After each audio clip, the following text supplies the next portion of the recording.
नमस्कार विद्यार्थी मित्रों, आज हम हिंदी सुलभ भारती कक्षा 7वीं का देखने वाले हैं।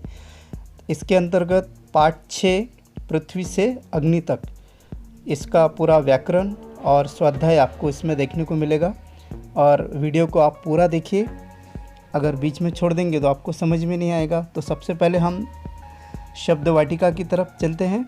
युगांतरकारी, युग प्रवर्तक, आत्मनिर्भर यानी स्वावलंबी, चुनिंदा इसका अर्थ होता है चुना हुआ, अद्भुत अभूतपूर्व अर्थात अनोखा, गतिविधियाँ का मतलब होता है कृतियाँ, सदमा अर्थात दुखद घटना का आघात, किसी घटना का एक आघात सा लगना उसे हम सदमा कहते हैं। झकझोरना यानी झंझोड़ना, चक्रवात, बवंडर जिसे तेज़ तूफ़ान हवा भी कह सकते हैं हम, अंतराल यानी बीच का समय, और नतीजा इसका मतलब होता है परिणाम।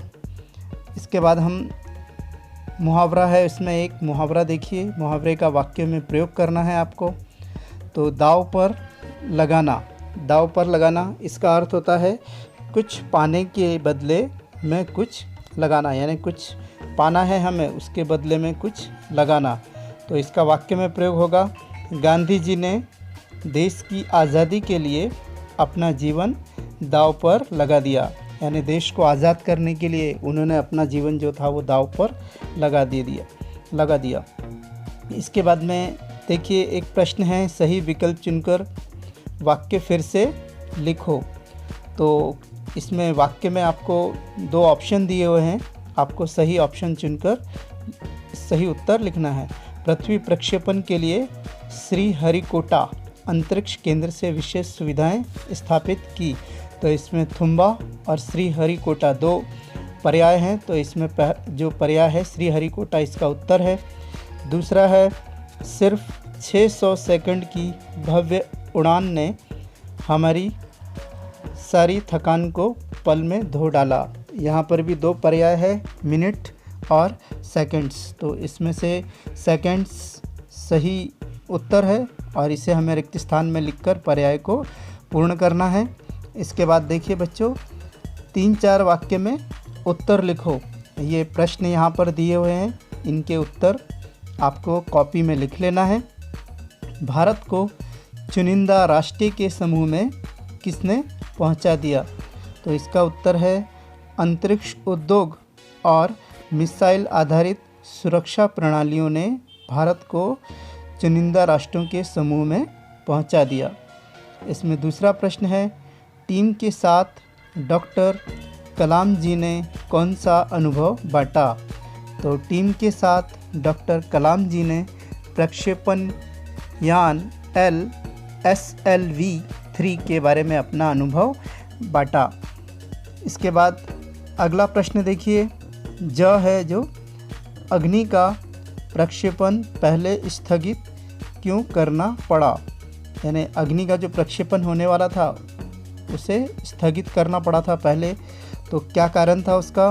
तो अग्नि के प्रक्षेपण के समय उसका कोई एक उपकरण ठीक से काम नहीं कर रहा था, अतः कंप्यूटर ने होल्ड का संकेत दिया और इसलिए अग्नि का प्रक्षेपण पहले स्थगित करना पड़ा। तो इस प्रकार से इस प्रश्न का उत्तर है, आप समझ गए होंगे इसे, और अच्छी तरीके से याद करके आपको अपनी हिंदी की कॉपी में लिख लेना है। प्रश्न देखिए, रक्षा मंत्री ने डॉक्टर कलाम जी से कब और क्या पूछा था? तो इसका उत्तर है, अग्नि प्रक्षेपण के अवसर पर रक्षा मंत्री महोदय ने डॉक्टर कलाम जी से पूछा, कलाम तुम अग्नि की कामयाबी का जश्न मनाने के लिए मुझसे क्या उपहार चाहोगे? अग्नि प्रक्षेपण का जो प्रक्षेपण होना था तो उसकी कामयाबी के लिए आप क्या उपहार चाहोगे, ये पूछा था। इसके बाद में देखिए बच्चों, मेरी कलम से यहाँ पर कुछ मुद्दे दिए गए हैं और मुद्दों के आधार पर हमें कहानी की रचना करनी है। तो इसमें कुछ मुद्दे हैं, गांव में मेला देखने वालों की भीड़ है, सड़क का प्रवेश द्वार है, सड़क पर उसके बीचों बीच एक बड़ा सा पत्थर रखा हुआ है। पत्थर पर कई लोग टकराते हैं, गिरते हैं। एक लड़का बहुत देर तक देखते रहता है, लड़के का पत्थर हटाना, उसके नीचे चिट्ठी का मिलना, और चिट्ठी में कुछ लिखा था और उसका पुरस्कार पाना उसको, और उसके द्वारा कुछ सीख मिलना। तो हम एक कहानी बनाई हुई है, आप उसे अच्छी तरीके से पढ़ सकते हैं। अजय गर्मी की छुट्टियों में अपने मामा जी के यहाँ पर गांव में घूमने आया था। उसी समय गांव में मेला लगा हुआ था। अजय अपने गांव के मित्रों के साथ मेला देखने के लिए गया। वहाँ पर उसने देखा कि गांव में मेला देखने वालों की भीड़ बहुत अधिक है, यानी गांव में जो मेला था उसमें बहुत अधिक भीड़ थी। तो गर्मी और भीड़ के कारण वह परेशान सा हो गया था, इसलिए मेले के प्रवेश द्वार के पास में ही एक दुकान थी, वहीं पर वो पानी पीने के लिए बैठ गया और उसके मित्र सभी अंदर चले गए थे। तभी उसकी नज़र जो थी सड़क पर प्रवेश द्वार के बीचों बीच पड़े एक बड़े से पत्थर पर गई।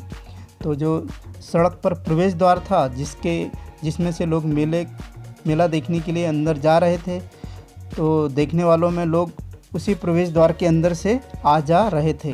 कई बार तो लोग उस पत्थर से टकराकर नीचे भी गिर जा रहे थे, लेकिन कोई भी उस पत्थर को उठाकर साइड में नहीं रख रहा था, बाजू में नहीं रख रहा था। अजय वहाँ पर बैठा बैठा यह दृश्य बहुत देर तक देखता रहा। तभी उसने देखा कि एक वृद्ध महिला भी वहाँ पर आई और उस पत्थर से उसे ठोकर लगी और वो ठोकर खाकर नीचे गिर गई और उससे काफ़ी चोट भी लगी थी। अब अजय जो था दूर से ही इस चीज़ का निरीक्षण कर रहा था। तभी वह दौड़कर उस महिला के पास में पहुंचा और उसने उस महिला को आधार दिया, सहारा दिया, और सहारा देकर उनको क्या किया, उसने वहाँ पर उठाया हाथ देकर और उन्हें पूछा कि भाई आपको चोट वगैरह तो नहीं लगी, और उनको एक जगह पर बैठा दिया। तथा पत्थर को पहले उसने उठाया कि उसको लगा कि अगर ये पत्थर नहीं उठाऊंगा तो और भी कुछ लोग गिर सकते हैं, तो उसने उस पत्थर को उठाकर बगल में रख दिया। तभी जैसा ही उसने पत्थर उठाया तो उस पत्थर के नीचे एक कागज़ रखा हुआ था। उसने वह कागज़ को उठाया और पढ़ा। उसमें लिखा था कि तुम सचमुच समझदार, बुद्धिमान और परोपकारी व्यक्ति हो। तभी वहाँ एक सज्जन व्यक्ति आए अजय के पास और उन्होंने अजय के इस कार्य की बहुत ही सराहना की और उसे बताया कि तुम बुद्धिमानी की परीक्षा लेने हेतु ही यह पत्थर हमारे अध्यक्ष महोदय ने यहाँ पर रखवाया था और तुम इस परीक्षा में पास हो गए हो। और इसके बाद में अजय को पुरस्कृत किया गया, पुरस्कार देकर वहाँ पर उसका सम्मान भी किया गया। तो बच्चों, ये कहानी आपको अच्छी लगी होगी और इस कहानी से हमें क्या सीख मिलती है कि व्यक्ति हमेशा परिश्रम और परोपकार की भावना उसके मन में होनी चाहिए और यही भावना हमेशा फलदायी होती है। इसके पश्चात देखिए भाषा की ओर की तरफ बढ़ते हैं। आपको यहाँ पर कुछ शब्द दिखाई दे रहे हैं बीच में। दिन, तो इसमें प्रतिदिन लिखा हुआ है एक तरफ और दूसरे तरफ लिखा हुआ है दिन भर। तो बच्चों, इसमें उपसर्ग और प्रत्यय यहाँ पर हमें लगाकर इन्हें कंप्लीट करना है और वाक्य को बनाना है। तो जैसा दिन में प्रति लगा हुआ है तो ये पहले लगा हुआ है इसलिए ये उपसर्ग है, और दिन के बाद में भर शब्द जो लगा हुआ है तो दिन भर ये हो गया प्रत्यय। तो उसके वाक्य भी उसमें देखे आपने। इसके बाद में हम यहाँ पर कुछ वाक्य बनाएंगे। जैसा नम्र है, नम्र में विनम्र वी लग गया, वी उपसर्ग लगने के बाद में विनम्र बन गया, और नम्र में ता लगने के बाद में वो हो गया नम्रता। तो ये प्रत्यय लग गया ता।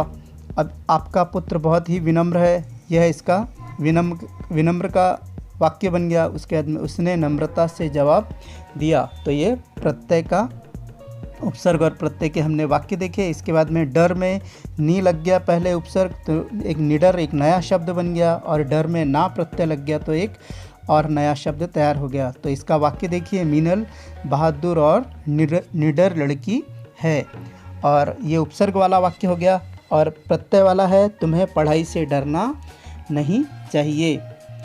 उसके बाद देखिए बच्चों, जल एक मूल शब्द है और जल में पहले का उपसर्ग लग गया तो काजल बन गया, एक नया शब्द बन गया। और जल में आखिरी में ज लग गया तो जलज बन गया। इसका वाक्य में प्रयोग है, दुकान से काजल ले आओ, कमल को जलज भी कहते हैं। उसके बाद देखिए बच्चों, साहस, साहस में दुह शब्द लग गया तो दुस्साहस एक नया शब्द बन गया। साहस मूल शब्द है और साहस में ई आखिरी में लग गया तो साहसी बन गया। तो पहले उपसर्ग का वाक्य देखेंगे, तुम्हारा इतना दुस्साहस कि मुझे धमकी दो। उसके बाद में साहसी का शब्द देखिए, वाक्य में प्रयोग देखिए, रानी लक्ष्मीबाई बहुत साहसी वीरांगना थी। इसके बाद सत्य मूल शब्द में अ लगा हुआ है, उपसर्ग तो असत्य बन गया एक नया शब्द। और सत्य में वान पीछे लग गया यानी प्रत्यय लग गया तो सत्यवानी एक नया शब्द बन गया। इसके वाक्य में प्रयोग देखिए, मुझे असत्य कहना बिल्कुल पसंद नहीं है, ये उपसर्ग का वाक्य हो गया। और प्रत्यय का वाक्य देखिए, सावित्री और सत्यवान की कथा बहुत प्रसिद्ध है। तो इस प्रकार बच्चों आपने उपसर्ग और प्रत्यय के बारे में समझा। इसका मैंने वीडियो भी बनाया हूँ, तो डिस्क्रिप्शन में इसकी लिंक आपको दे दूँगा। आप दोनों भी वीडियो देखकर उपसर्ग और प्रत्यय को समझ सकते हैं। और यदि आपको ये वीडियो पसंद आया है तो इसे लाइक करो, अपने मित्रों को शेयर करो। और यदि आप हमारे चैनल पर नए हैं तो सब्सक्राइब करो ताकि अन्य वीडियो की लिंक आपको मिल सके। मिलते हैं।